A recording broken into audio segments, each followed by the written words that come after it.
সম্পাদক তিনি পরিস্থিতি দেখে তিনি 355 ধারা জারি করার দাবি জানিয়েছেন। অনেক মানুষেরই একটা দাবি, এবং তিনি যে দাবিটা জানিয়েছেন সেই দাবিটা হচ্ছে পরিস্থিতির কারণে মানুষ এই মুহূর্তে নিতে চাইছে সেটা কার্যত কিছু নেই, প্রশাসনের কোনো অস্তিত্ব নেই।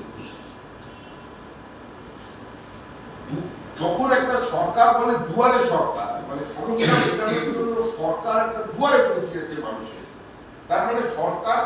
পরোক্ষভাবে স্বীকার করে নিচ্ছে যে সরকারের ইনফ্রাস্ট্রাকচারের দ্বারা ডেলিভার করতে পারছে না, সরকার প্রশাসনিক স্তরে ব্যর্থ। সেই জন্য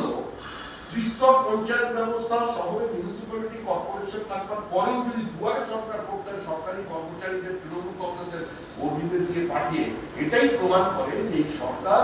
প্রশাসনিকভাবে সম্পূর্ণ ব্যর্থ, এবং তাদের যে প্রশাসনিক